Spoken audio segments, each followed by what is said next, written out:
Good morning, good afternoon, and good evening, everyone. I'm thrilled to welcome everyone here to the last of our fall 2023 speaker series on international law and policy.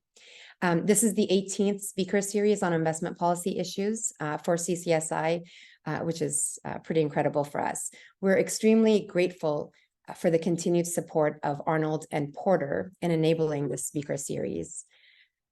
So maybe I'll start. Yeah, the numbers are settling. So the idea for this session was born from a LinkedIn post I saw several months ago. Professor Chen Yu, who is with us today, had just received hardback copies of her book entitled Dispute Settlement and the Reform of International Investment Law, which piqued my interest. The question of whether an investment court or some type of standing ISDS mechanism is a very timely and perhaps controversial one at the moment.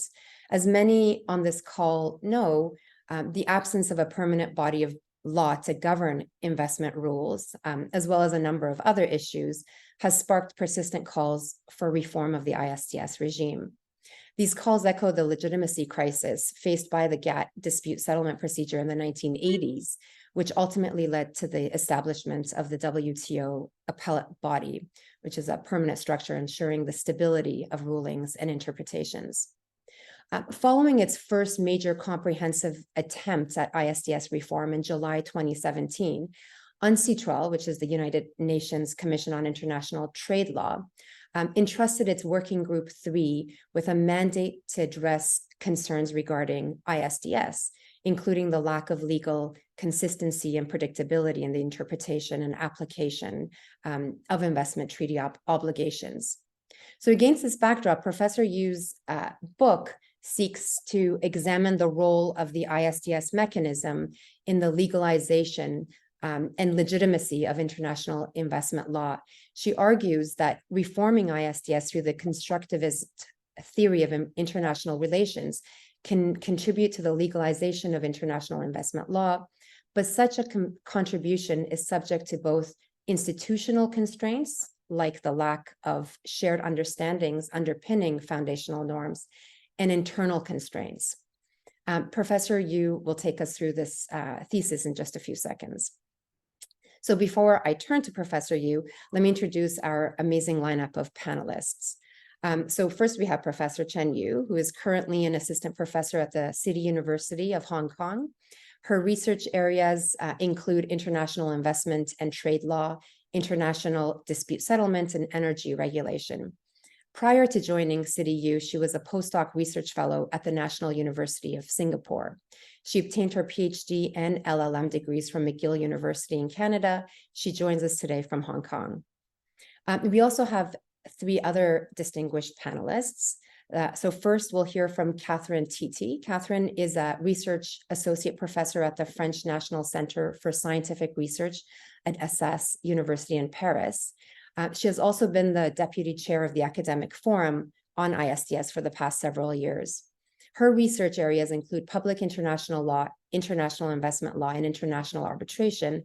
And her most recent book is entitled The Parthenon, Marbles, and International Law. She joins us today from Paris. We also have Professor David Schneiderman, who is a professor of law and political science at the University of Toronto. He teaches and writes in the areas of constitutional law and international investment law. He has authored a number of books, including his most recent one, Investment Law's Alibis, Colonialism, Imperialism, Debt, and Development. He joins us today from Toronto. And last but not least, we have Ko Young Tung, an international lawyer and scholar. He's currently a lecturer at law at Harvard Law School, where he teaches courses on law and economic development and on international investment arbitration. Previously, Ko Young served as the senior VP and general counsel on the World Bank, at the World Bank, and as Secretary General of ICSID. And he joins us today from, actually, I don't know where you join us today, maybe from somewhere in the US, yes? New York. Oh, from New York. We're in the same place. Okay. So without further ado, I will pass the mic to Professor Chen Yu to give us a flavor of her new book. And then after that, we will turn to the other panelists to hear their reactions. So the floor is yours, Chen. Thank you, Lyndon. I'm just going to share my screen. Host disabled participant screen sharing, sorry. Could you?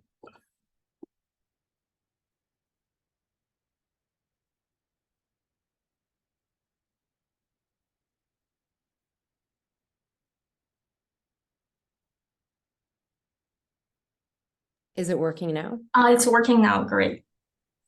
Okay, so now I believe you should see my PowerPoint slides.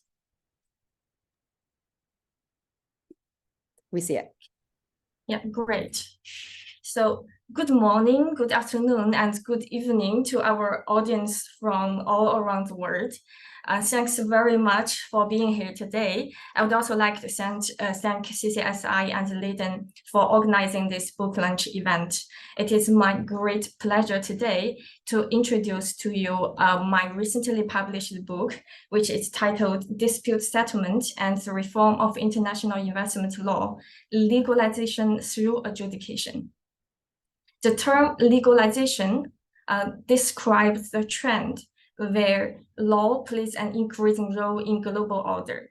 Therefore, legalization through adjudication refers to the promotion of the legalization of international law through the specific avenue of reinforcing the role of international adjudicatory mechanisms.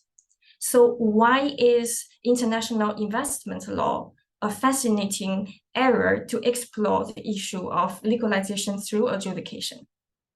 If you work or study on international investment law, you must have already been very familiar with the various legitimacy criticisms of the legal regime. For example, the lack of independence and impartiality of investment tribunals in their decision-making, the intrusive interpretation of international investment protection obligations, which stretch host states' domestic regulatory rights. And one of the most controversial legitimacy criticism is the lack of consistency and coherence of the legal regime. The lack of consistency, of course, on the one hand, is caused by investment tribunals' inconsistent interpretation of the same norms in different cases.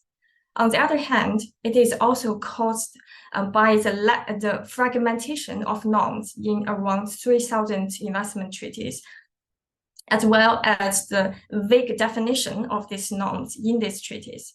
As we all know, in the past decades, there have been several endeavors for states to reach a multilateral investment agreement, providing substantive investment protection obligations, but all these endeavors eventually failed.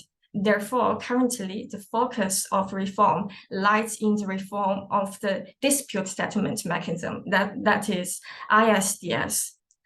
This is also why legalization through adjudication has a special meaning for the study of international investment law. This is also the background against which the inquiries in my book unfold.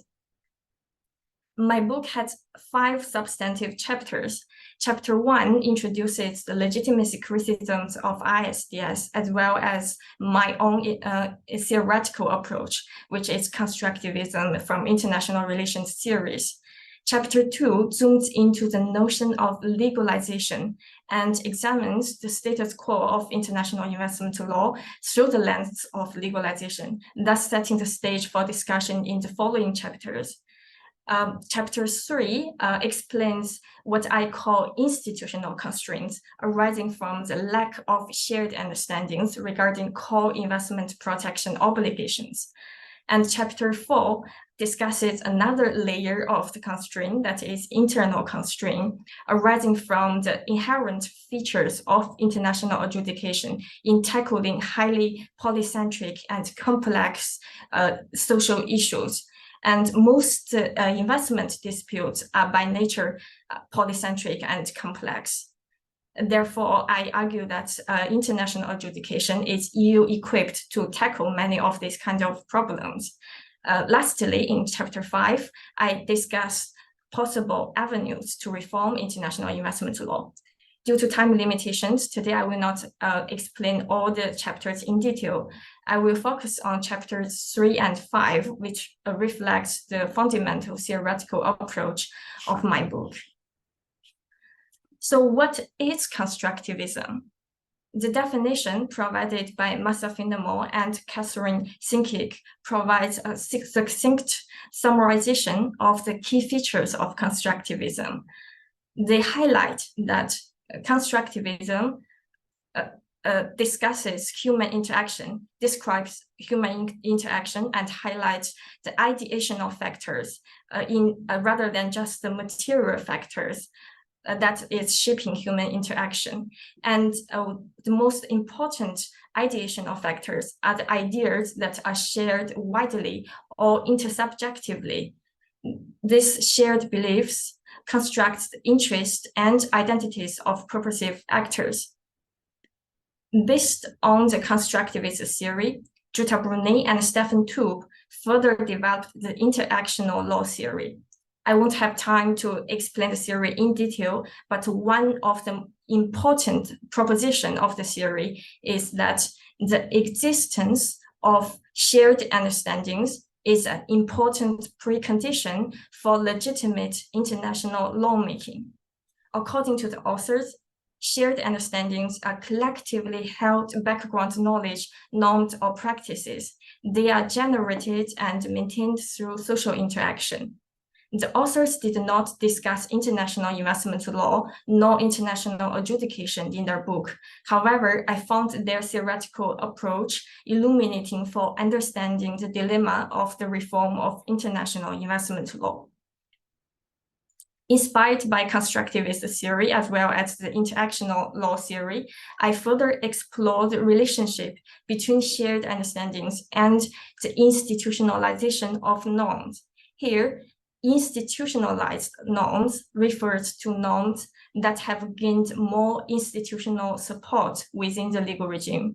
For example, they are recognized as binding precedents or they are codified in treaties. Therefore, these types of norms can exert a much more profound influence on the regime compared to other norms.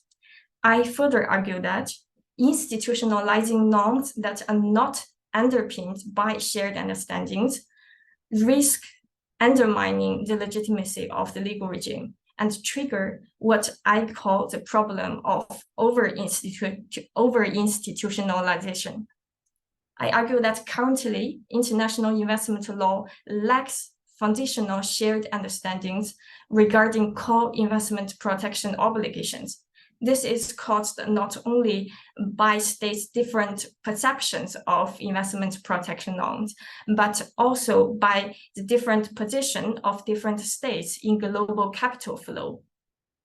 Against this backdrop, establishing a judicialized investment court with an appellate mechanism may increase the risk of over-institutionalization because the interpretation of the appellate tribunal on the norm may well be recognized as binding precedent. They do promote the consistency and predictability of the legal regime, but their understanding may well deviate from the understandings of other important actors, and therefore triggering further dissatisfaction of these actors against the legal regime. The internal dissatisfaction may be externalized by actions such as denouncement, non-compliance with the norms or the court decisions, or even exiting the legal regime in entirety, thus threatening the sustainability of the legal regime. To avoid the problem of over-institutionalization, I further argue that currently for international investment law, flexibility and plurality should be the dominant principles guiding the reform of the legal regime. Different understandings shared by different actors must be respected in the discourse of investment reform, and more opportunities should be created to provide more platforms of interactions and practice among different actors and seek to promote further understandings if the formation of shared understandings is possible. Predictability, by contrast, is more desirable to be pursued when there is a higher level of shared understandings underpinning the foundational norms. The approach as reflected in this graph also offers a different or new framework for comparative studies among different international institutions. For example, the WTO is frequently referred to as an example for the reform of international investment law. However, WTO tackles different types of obligations than international investment law.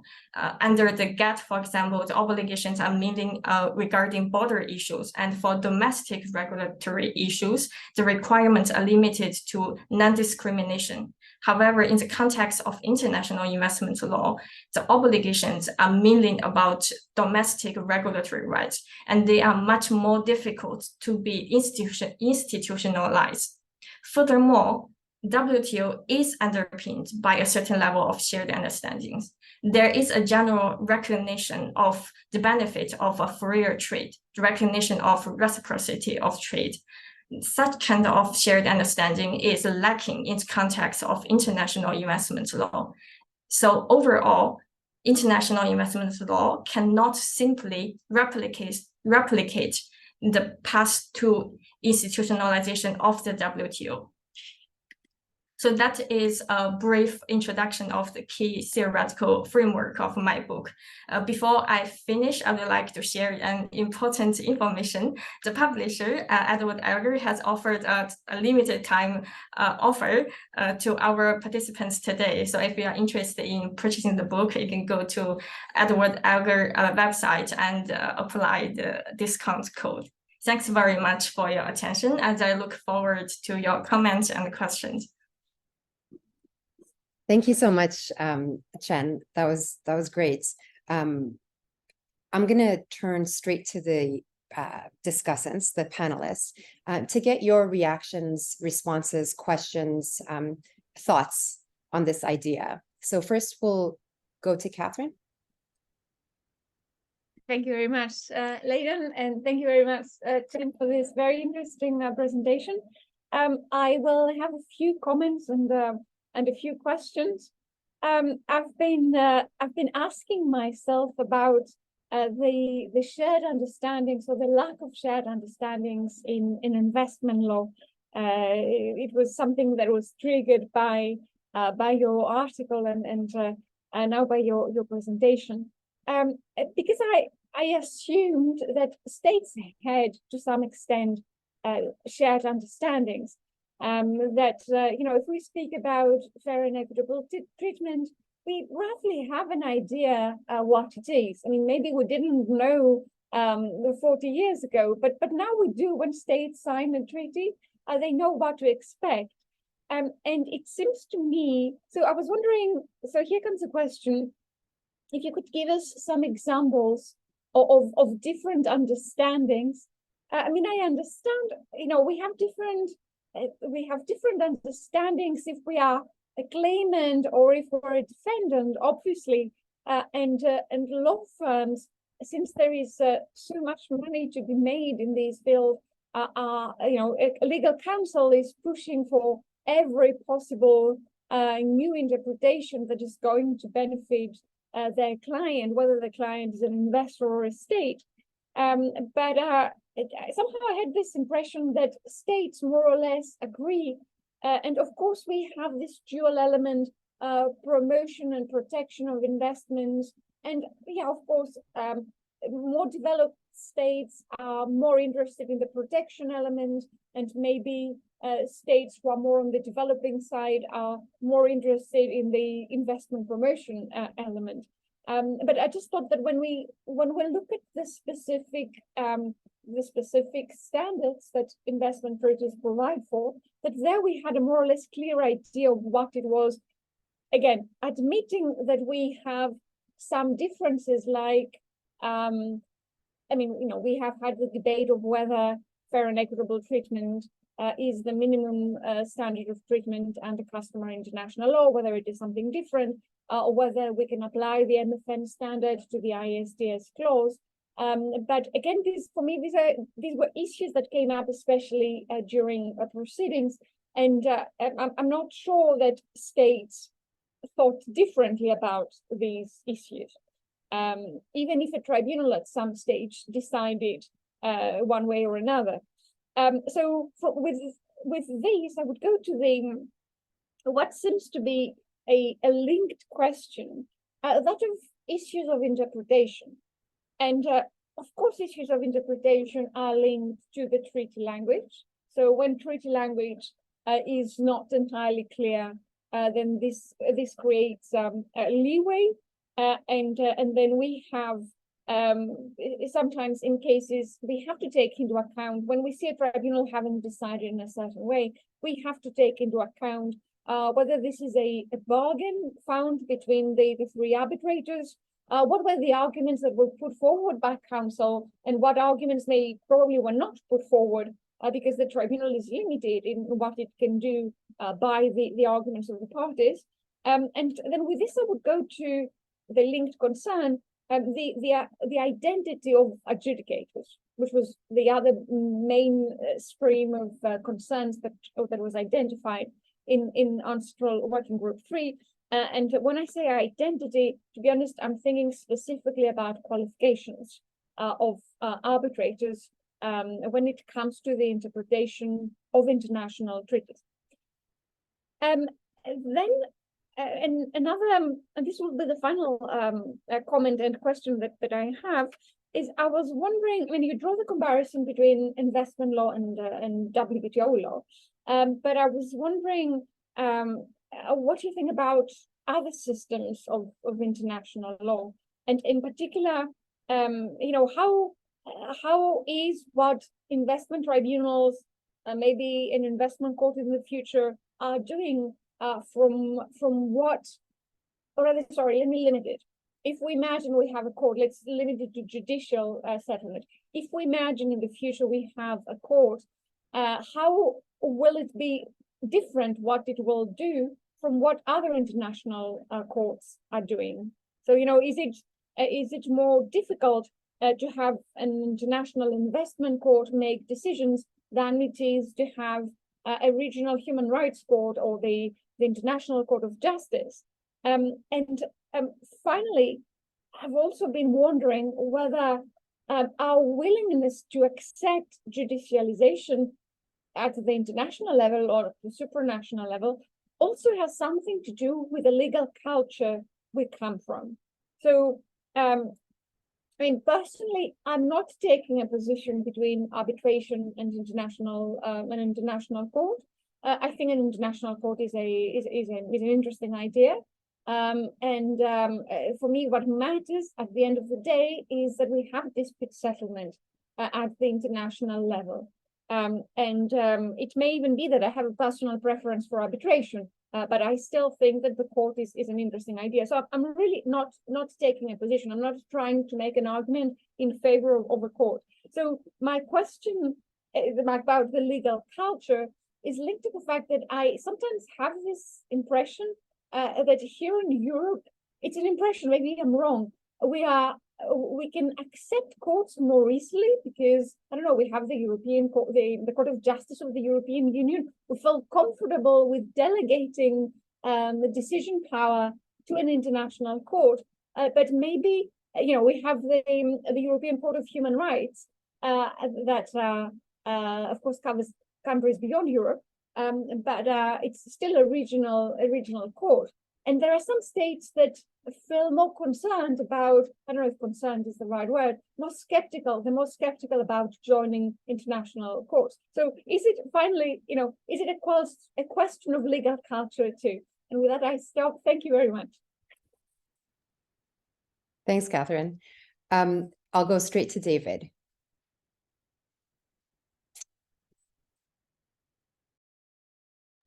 Unmute. Thank you very much, Ledan. And thank you to Chen for writing her book and article, and congratulations. It's I think we should be encouraging more interdisciplinary work around international investment law in order to deepen our understanding about norms and institutions. So a purely internal perspective, I think, doesn't really shed light on numerous angles and both practice and effect of these institutions and norms. So thank you for that. I have 4 things I'm going to mention, comment leading to question. So let me try and begin. So the first question assumes that constructivism is a useful device for understanding the development of international investment law. It overlaps somewhat with what Catherine's just been saying, an early point that she made. And that is that the regime, say, has, took off. I attribute mid-1990s kind of the takeoff period.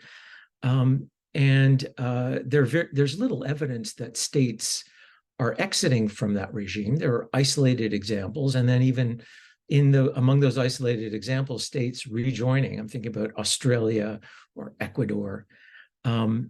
So given the fact that states, for the most part, have remained signed on to the regime and indeed more signing on to the ICSID Convention, what evidence is there that there isn't a shared understanding upon which a multilateral investment court could be built? In other words, I'm wondering what the empirical evidence is of the absence of shared understanding. Of course, there are critiques undermining the legitimacy of international investment law. Indeed, the European Commission proposal for a multilateral investment court purports to respond, right, to one of those fundamental critiques, and that is that arbitrators lack independence and impartiality.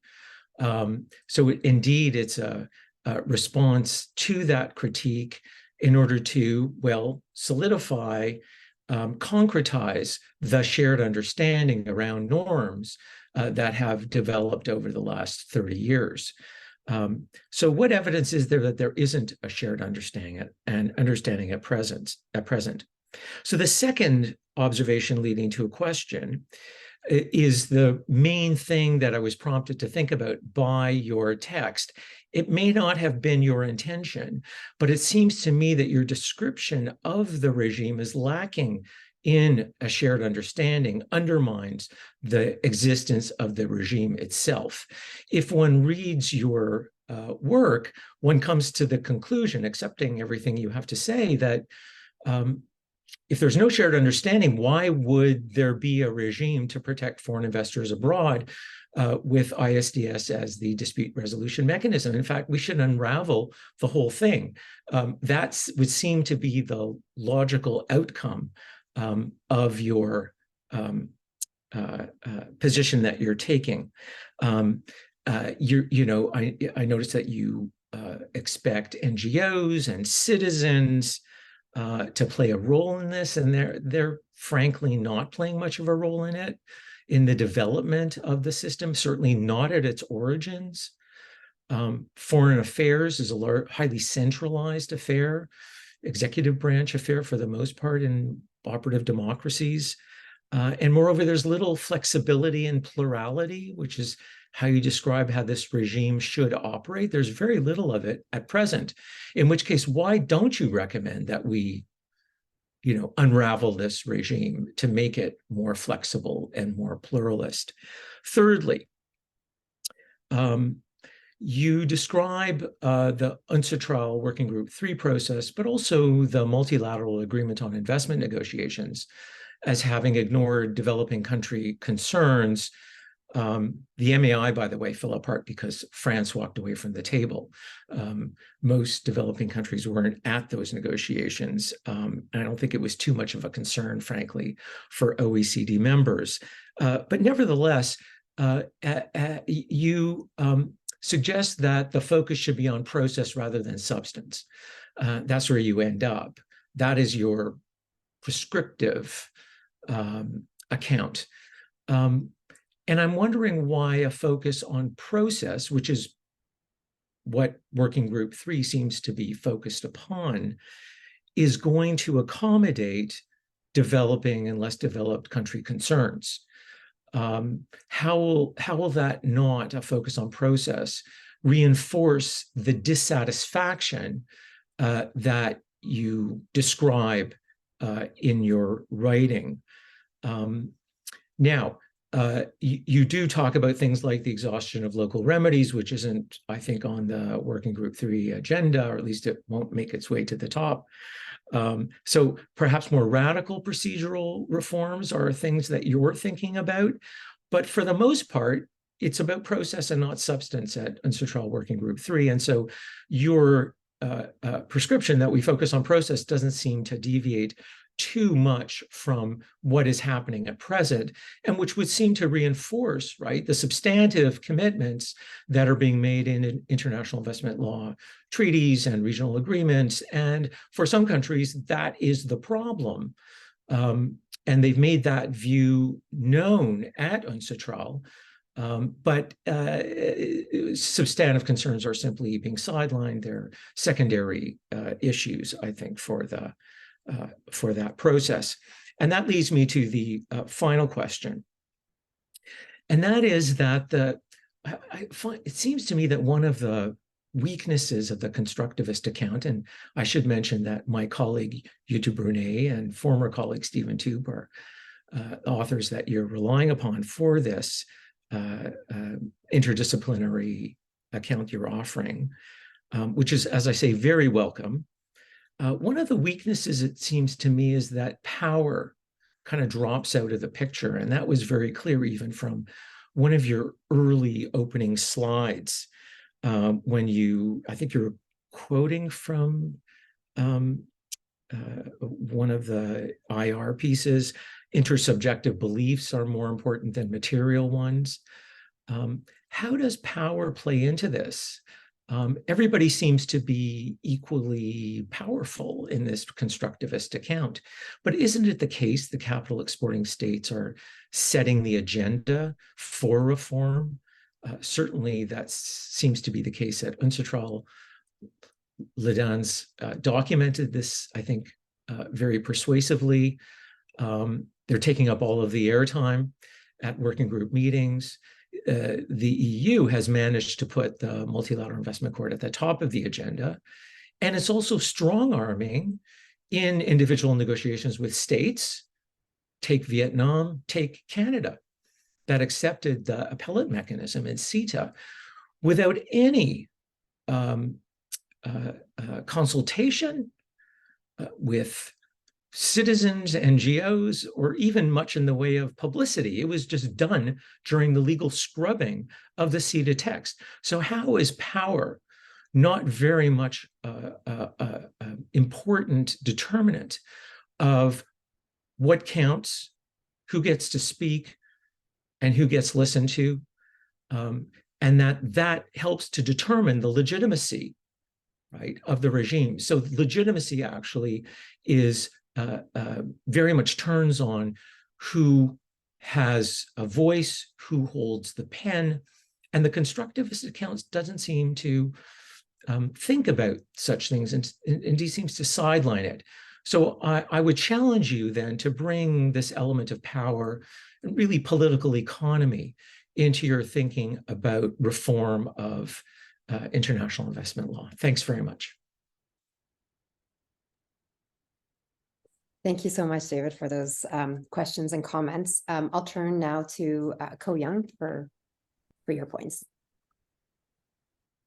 Thank you very much. First, I do want to applaud Chen's book and her article that I read. And I agree with David, having an interdisciplinary approach to IIA, International Investment Arbitration regime, is very, very important, because I think a lot of us are in our little echo chambers and we can't get out of them. So we believe what we hear in the echo chamber. I reviewed this in my various hats that I have worn over the years. As Laden said, I am now an academic, pretending to be an academic, but actually I'm a practitioner, both as an advocate in IIAs as well as an arbitrator. And I was Secretary General of ICSID, which is the premier forum for IIA dispute resolution. And I also have a perspective as the General Counsel of the World Bank, because international investment regime is supposed to be a good force of economic development for host countries. And that's why you're giving preferential treatment to foreign investors. And whether or not that's true or not, I think it's questionable whether that whole premise is correct. I do agree with Chen that this shared understanding is important in order to have legitimacy. The question on this is, when we talk about shared understanding, is what's the constituency of this sharing? Who are the people who make this up? If you take different layers, I think you may find shared understanding. For example, if you get all the people who are practicing as arbitrators in IIAs, then I think you can get a pretty good consensus of their shared understanding. I think in terms of our people who are practitioners representing parties, both the claimants and the respondents, they may also have some understanding. And if you say that the bilateral investment treaty, of which there are close to 3,000, there's an understanding between the two parties, the two states who have signed the bilateral investments, and there are some regional ones also. But so if you slice it, there are levels of shared understanding. The problem is the shared understanding among these various levels. Is it universal? Because one of the things I think is that, for example, the Sustainable Development Goals, SDGs, that is a shared understanding among many, many countries, so close to 200. And that basically says that there are various goals, 17 of them. And then whether or not the IIA shared understanding conflicts with that. Another one is the Paris Agreement on Climate Change. There again, there are about 195 countries plus the EU. So that's a shared understanding. Yet the IIA understanding, I think, bumps up against that understanding. So just saying shared understanding doesn't solve it, because you have to solve the question of understanding among whom. And then the other part is what understanding? What are you understanding? So if you say that we share this understanding that foreign investors should have preferential rights and they should have remedy by international arbitration, you have that. But then does that undermine, conflict with other shared understandings? And so you have that issue. The issue of the investment court, I think if you're looking very narrowly, do you want more consistency? Yes, having one international investment court will produce more consistency and therefore predictability than having ad hoc arbitrations all over. Having said that, investment court doesn't solve the issue that when they are arbitrating, when they are trying to make a decision, there are, as I know, over 1,500 bits with ISDS mechanisms in them, and each is worded a little differently. So the lawyers, the arbitrators will try to, the judges on the investment court will try to parse those language. So that will still produce fragmentation of various things. And one must remember that most of the awards that's coming out, about 80% of the awards given are based on old bits. All right, they were all drafted and signed back in the 1990s when they had the heyday of bits. And those do not have regulatory space in them. They do not have any consideration of environment issues, human rights issues. Even the newer ones, those provisions are vaguely, and I think watered down in a way that's, I don't think gives much enforceability. And therefore, I come to the basic issue is whether or not the whole international investment arbitration regime can ever get legitimacy. And I say that because this regime is based, as David said, on the power. Where are the powers, right? They're the powers of the developed countries, the capital exporting countries. They're the powers of within those countries, big business who make investments abroad. So necessary stakeholders, such as domestic producers, domestic investors, domestic labor, environment, human rights, cultural rights. These people are not really involved in the making of the bits or in this consideration. So I think key constituencies are not included in the production of this shared understanding, and therefore there's that flaw. And as I say, in a democracy, it's very, very difficult to say, let's give foreign investors preference over our own domestic investors. And therefore, it's a test of democracy. It's a test of the rule of law. And then underlying all this bits is that we don't trust the judiciary of the host country, and therefore we need a separate way of adjudicating, which is a statement that the local judiciary is inadequate. And therefore, the solution is actually to improve the domestic judiciary rather than skirting that whole thing by a separate regime, which undermines the domestic judiciary because big business doesn't care about that. So it's a big subject, and I think you have contributed that by giving us a new lens to analyze this. Thank you very much. Thank you.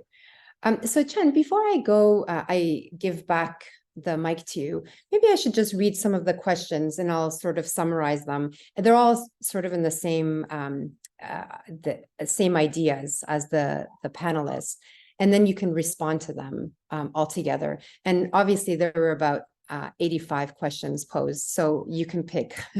No, like from the speakers, there's a lot of questions that were posed, so you can pick and choose, obviously. So one of the questions is it possible to convince treaty partners, this sort of goes to what David was saying, to conclude an ISDS-free agreement? So why not just take out a dispute settlement altogether, whether it's investment court or a dispute settlement arbitration system? Another one is, again, we've heard this, whose voice is the shared understanding expressing? Is it the global north? Is it the global south? And then lastly, what about the shared understanding on the effect of a judicial arbitral award in ISDS? What if the states that refuse to honor arbitral awards, and does this also present a problem in legitimizing international investment law? So I'll keep it at that. You can, the floor is yours. Please respond to any or all of the questions that were posed. Thanks. Thanks very much to the discussants for your very insightful comments and questions. I believe that many of these questions would require me to take a longer time to reflect on. So today I will try my best to address as many as possible within time limits. And I also appreciate questions from the audience. I will also try to address some of them. So I will start with some common questions raised by the panelists and the audience. One of the most important one is like, who shares the understanding when we talk about shared understandings. And David talked about the role of power in the constructivism framework. And Ko-Young asked the question of who shared understanding. I think these questions are interrelated. So in my theoretical framework, I emphasize that the understandings must be shared by a variety of actors. It is not sufficient to be just shared by dominant actors. So there is a consideration of power imbalance in the very concept of shared understandings. And in the in constructivist theory, in some of the constructivist theory, some IR scholars will describe some dominant actors as norm entrepreneurs, and they play the role of promoting new norms. And they can play this role, but whether there could be a formation of shared understandings depends on to what extent the new ideas are accepted by other actors. So that includes not only developed countries, but also developing countries. And also, as our panelists mentioned, some domestic actors, local communities and NGOs. So I have a very critical conception of the very notion of shared understandings. And another question is about the empirical evidence of the lack of shared understandings, which was raised by Catherine and David. I would say after decades of practice, there is a certain degree of convergence between developing countries and developed countries with regards to some investment protection norms. For example, the very notion of legitimate expectations. I think developed countries themselves are still suffering from the consequence of providing an overly broad definition of fair and equitable treatment.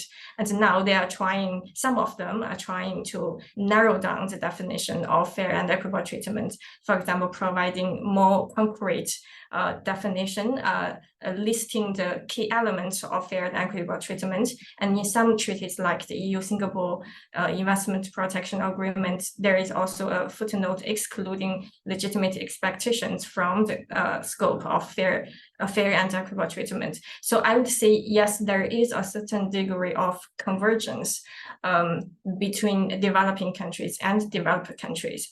Developed countries are trying to narrow down the scope of investment protection obligations, but to what extent that convergence can be described as a formation of shared understandings, I'm really not sure, because if we look at the current treaty practice, again, with the example of fair and equitable treatment, treaty practice is still very diversified.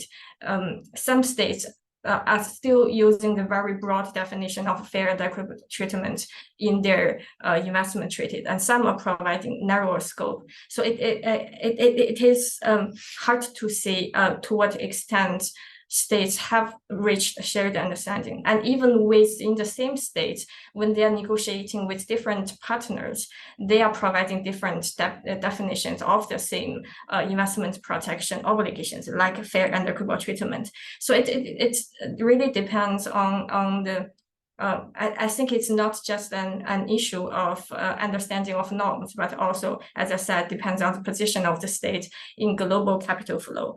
And another evidence I would consider as evidence is the discussion in Ancestral Working Group 3 now. So currently, as David correctly pointed out, the conversation is limited to procedural issues. But from those conversations in procedural issues, we can see that there is a clear divergence between developed countries and developing countries.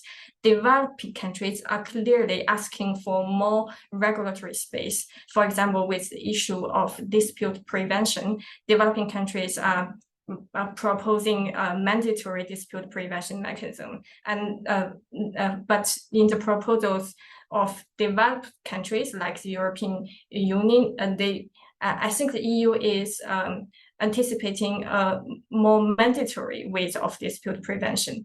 But developing countries are asking for. EU is envisaging a voluntary ways of dispute prevention, and the developing countries is considering to have a mandatory dispute prevention mechanism. So that is one example of the disagreement between these two groups of countries, which I think reflect the broader concern between these two groups of countries regarding the degree of investment protection. And this is also related to one of the questions asked by David about the procedural over substance. So I really appreciate this question. It's given me a chance to clarify some of my argument. So I'm not. I am also like you a bit skeptical about the fact that discussion of substantive investment protection obligations is not taking place under international platforms like Ancestral Working Group 3. My emphasis, so in my article, I might be emphasizing procedural because from the perspective of forming shared understanding, it is always easier to start with procedure. For example, starting a platform to discuss the different questions. That is also one way of procedural shared understandings, which I think can help the promotion of substantive shared understandings. However, in those multilateral conversations, I agree with you that it is also important to discuss substantive investment protection obligations. And this also goes back to the question of the evidence. If we do have such kind of a multilateral conversation about substantive investment protection obligations, maybe we can find more evidence on whether states do or do not have shared understandings regarding the whole legal regime. And whether the question the conclusion by question by Kong Yong about whether international investment law can eventually gain shared understandings. I really don't know. I'm skeptical. So if there cannot be shared understanding, then we just have a flexible and plural legal regime. Why must we pursue predictability and consistency? And that would be my quick answer. And I also totally agree with Catherine's observation that cultural background affects people's conception of whether an investment court mechanism is desirable. It appears that in the EU, commentators are more likely to accept the idea of an investment court. And check what other questions. And other question about other system of international adjudication mechanisms in international law. Like in my book, I briefly discussed the European Court of Human Rights as well, and I consider it as an example that the judicialization of the regime is underpinned by a high level of shared understandings. Although there was some legitimacy challenges against the court in past years, but overall, the European Court of Human Rights has not it's not suffering from a legitimacy crisis, and so that is check. So another question I'd like to address relates to Ko Young's question. So what understandings are shared? What type of understanding are shared understanding? And there's sometimes inconsistency between different goals. The goal of protecting foreign investment and the goal of protecting environment. So I think this is a very excellent question, and it reveals another feature of shared understanding. That is, shared understanding is an evolving concept. In the 90s, there might be more agreement on the protection of foreign investment, and the issue of environment protection has not attracted much attention as it does today. But now, as we are increasingly aware of the risk posed by the existing ISDS system on the promotion of environmental protection objectives, and now the regime is also facing more legitimacy criticisms from this perspective. And a vivid example is the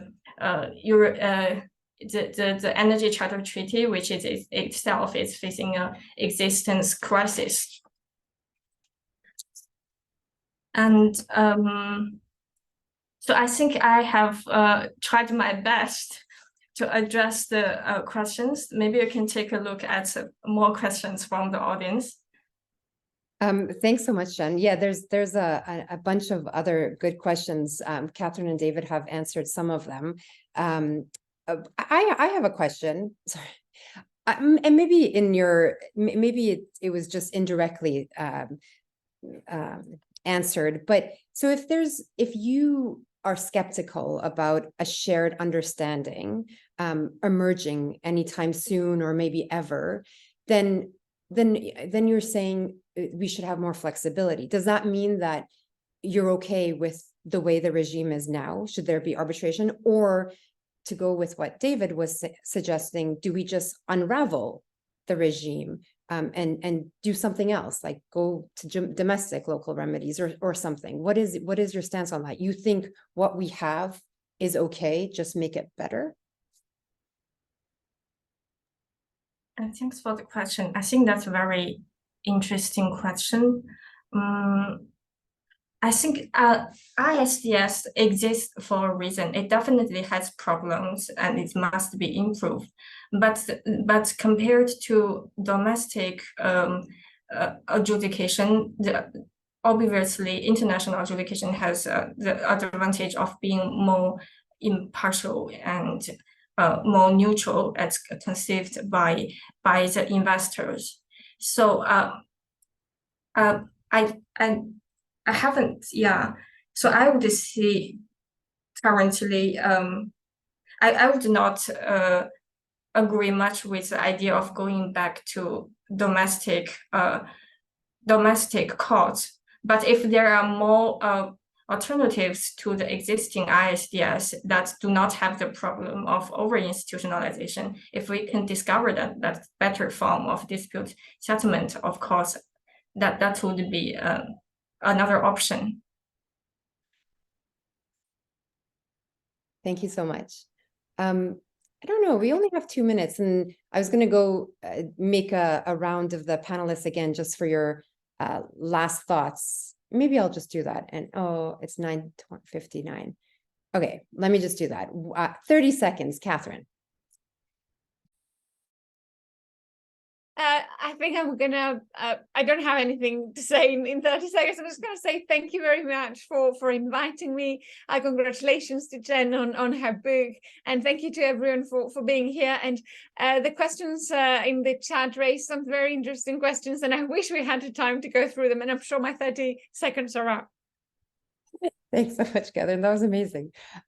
David. As usual, the CCSI audience is highly informed, interesting, and have a lot to say. I would just come back to the second observation I made, and that is that Chen's contribution, I think, raises doubts about the legitimacy of ISDS, and I'll stand by that reading of her work for the meanwhile. Thanks, David. And Ko-Young. Yeah, echoing what was just said by Catherine and David, you know, all the efforts to improve the IIA regime, in my mind, is like rearranging the chairs on the deck of the Titanic. I think the IIA ship itself is heading to a large iceberg, and we're ignoring that. But thank you very much, Chen. Thank you. Thank you to everyone, the panelists, Chen, yourself. Thank you so much for for the book and for the presentation, the discussants for all your insightful comments and questions, and to our audience. Thank you for once again being so engaged. Until next year. Thank you.